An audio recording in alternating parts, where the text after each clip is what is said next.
Good evening, and in addition to the regular thing that I do on Sunday nights and trying to review the past week and let you know what's coming, I'm also going to tell you about a little addition I'm going to put in this week to some of the material that we have coming up. And it is, I think, appropriate because it does tie into what we'll be talking about. So let me start off with, let me talk real briefly about what we did last week and the discussion, and some of it's still ongoing tonight.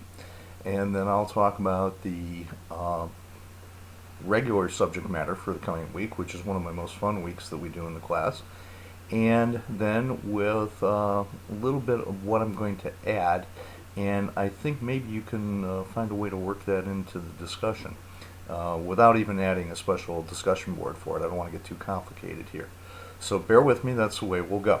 So let's back up to last week when I asked a fairly simple question that many of you said, wow, that's another one you could go either way on.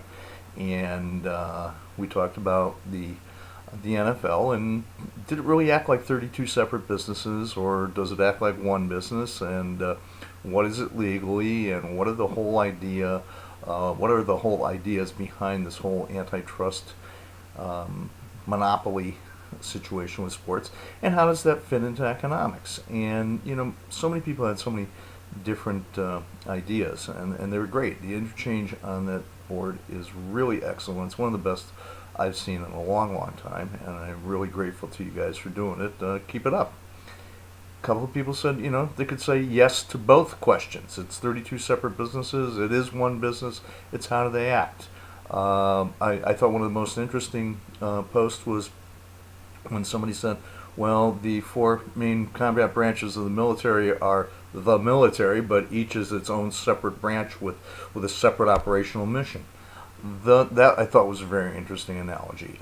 There are all sorts of ways you can look at this. But the interesting thing is, these are individual businesses that belong to an association. And without the association, the businesses really can't stand alone. Without the businesses, the league has nothing to offer. And I think it's a great illustration of how the concept of entities blended into one super organization show how that the economic power becomes not just distributed, but then it's recollected into one central area. The NFL is generally regarded around the world, and in the sports world, is probably the best run league there is. And what they're very adept at, as you can see, is developing multiple revenue streams, controlling their revenue. But one thing they really do a good job too is of controlling their market, manipulating their market.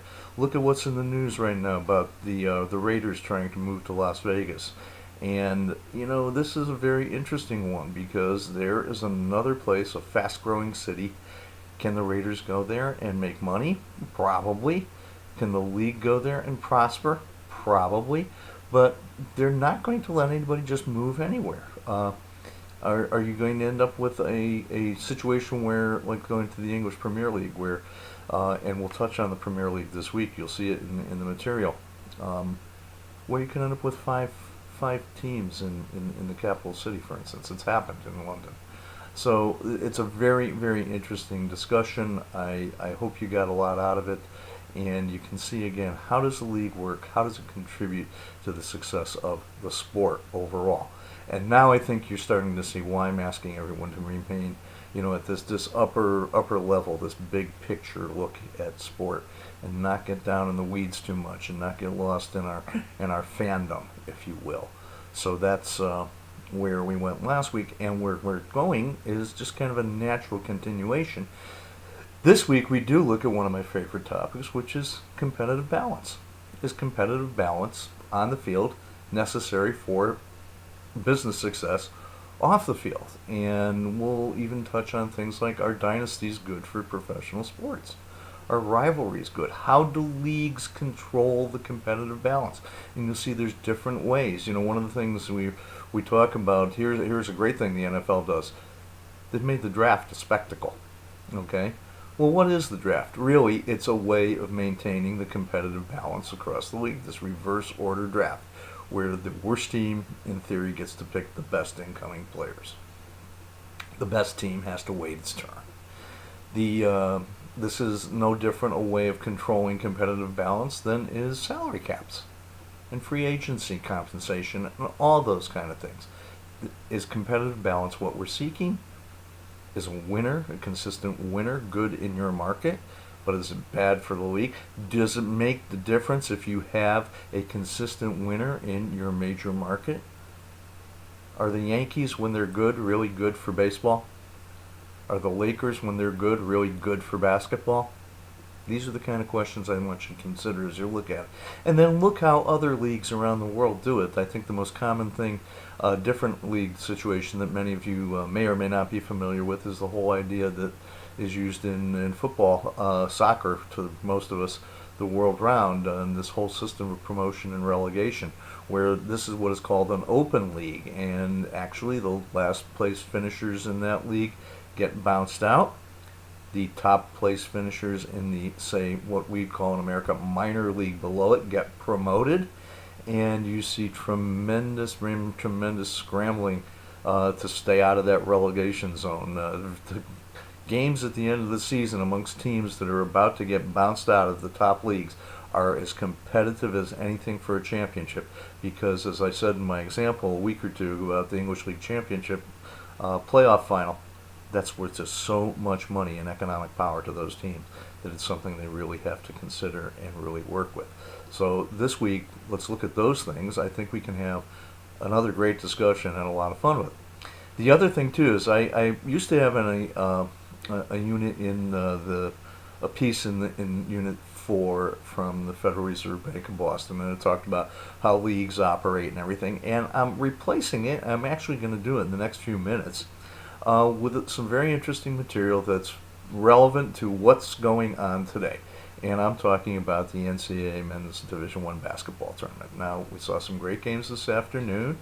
We've seen the annual excitement that comes up every year when these 64, now 68 teams start competing. We're down to the Final Four. And as many of you probably know, this is the big moneymaker for the NCAA. And I'm sure many of us are never quite sure what happens to the money.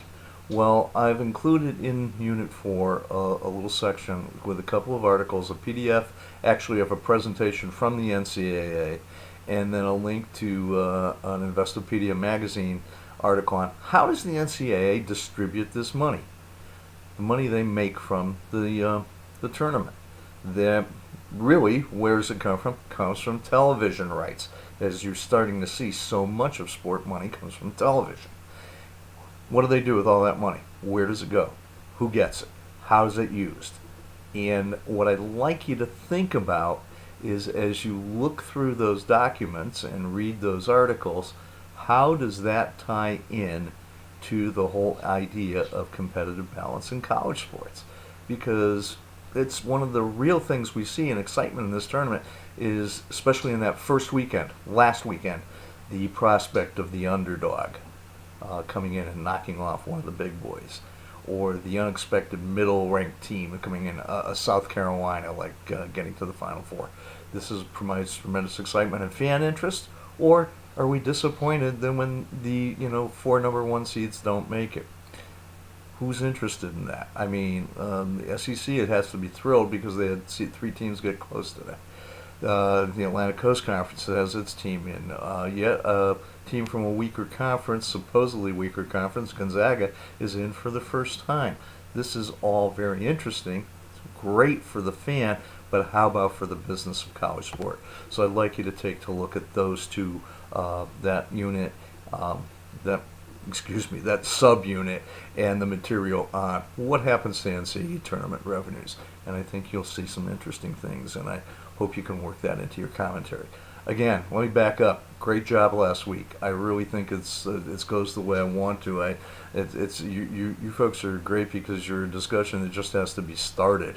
You don't have to be coaxed, which is wonderful and makes my life a lot easier. And I also appreciate the fact that I see a lot take my commentary to heart and apply it. It makes for a great discussion. Everything's going well. If you have any questions, please get to me. Apologize for the little delay last week in getting the discussion board up and running. That was just a little technical glitch. It actually was me forgetting to flip a switch, which I thought would be flipped automatically. It wasn't. My fault. Shouldn't happen this week. Things should go ahead smoothly. Okay, thanks again for watching. If you have any questions, this is going to be a normal week to let you know. The midterm exam will be coming up, but it's going to be at the end of week 5. So next week, you'll be working on a little of a midterm essay report, and there won't be a discussion, so you can devote all your time to it. And it, too, will be basketball-oriented and oriented towards professional basketball and towards a situation that we are seeing some teams actively grapple with right now. So that's enough of a hint, and I'll talk to you about it later this week and definitely by next Sunday night. Okay, thank you very much.